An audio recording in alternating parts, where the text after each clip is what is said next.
د مینی مینی رب را کړست رهبر قربان یشما په مرسلانو کې بهتر قربان یشما په مرسلانو کې بهتر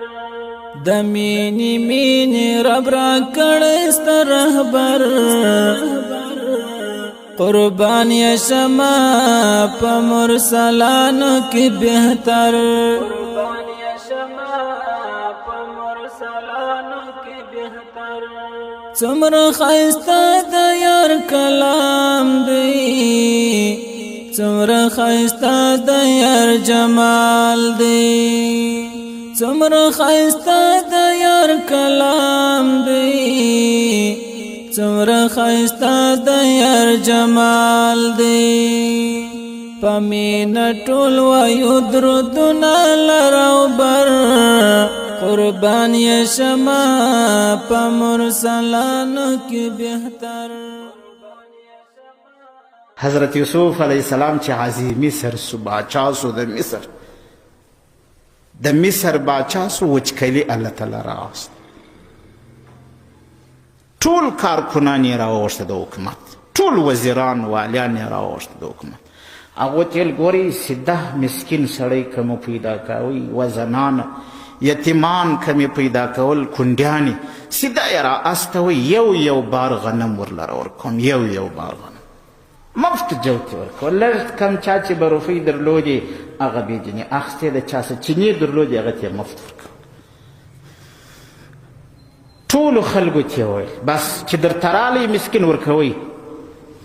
پایبندي به نه وي په دې کې یو د اوښ بار غنم ورکوئ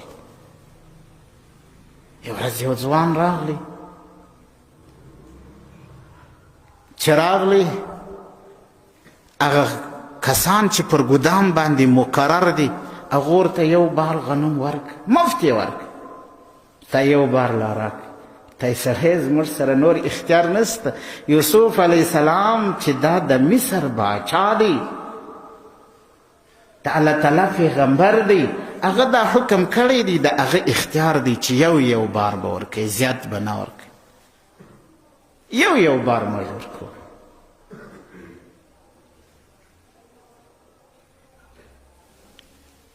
هغه سړی ورته وایي چینې راکوئ وایي ها همدا حکم دی موږ د خپل د وخت د امیر د وخت د پیغمبر د هغه د وینا د هغه د قول موږ پایبند یو چیرې نه درکوو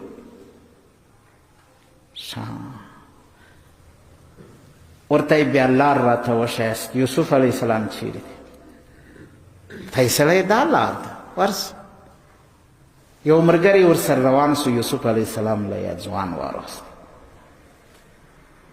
ورته یې څنګه راغلی ورته یې یو څه غنم غواړم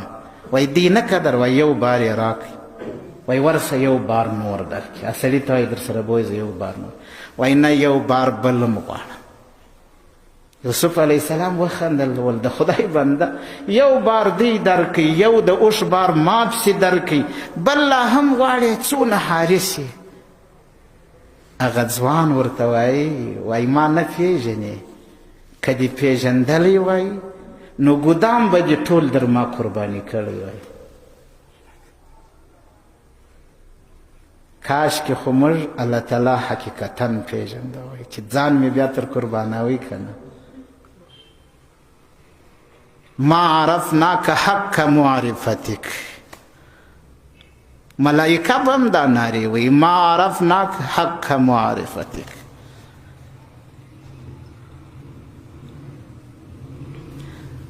یوسف علیه السلام ورته وایي ځوانه اوس دې خوږه خبره راوړه لږ تعارف خو راته وکړه چې سره وپېژنو ځان را وپېژنو وایي زه هغه کس یم چې زلیخا ته په مخه را اخیستی وې او په تا پسې راځغاسته ته جنې راځغاستې کل دروازې خالق لایزال درته خلاصولې زه وړوکی ماشوم وم د باندې په ځانګو کې پروت وم تا ته د شا د خوا کمیس زلیخا در څیرې کوي لمنه هغې در څیرې که در پسې راځغاسته دا ملامته دا وه اما چې راووته عزیز مصر د باندې ولاړ و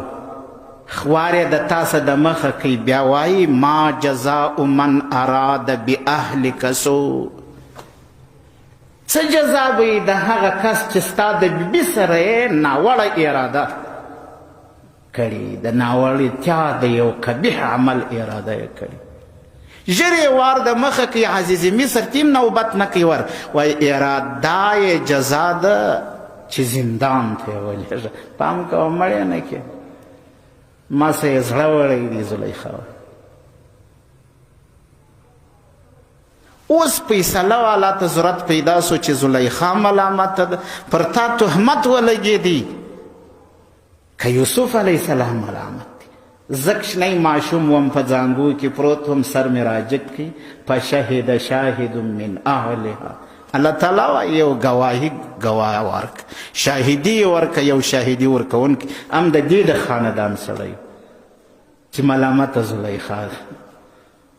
یوسف علیه السلام غیږ ورته خلاصه کړه یار راسه چې په غیږ کې تا زما د پاکۍ د براعت د نه ګناهګارتوب اعلان تا کړی دی تا هغه کس یې وایي اوس زه ماشوم یم اوس راځوان سم اوس خبر سم چې یوسف علیه السلام باچا سوی دی الله تعالی پیغمبري ورکړې ده نو ځکه رالم نن درته یوسف علیه السلام هغه ټول کارکوونکي راوغوښته وایي دا در سره بوځئ چې څومره وړی سي ګورئ پر یې نه سپکوئ او داسې نه چې دی یې یوسي د ده سره یې یوسي د یې نسي وړی چې لاس در څه ور نه وړي تاسو ورسره یوسئ در کوره چې څومره غواړي ور یې کړي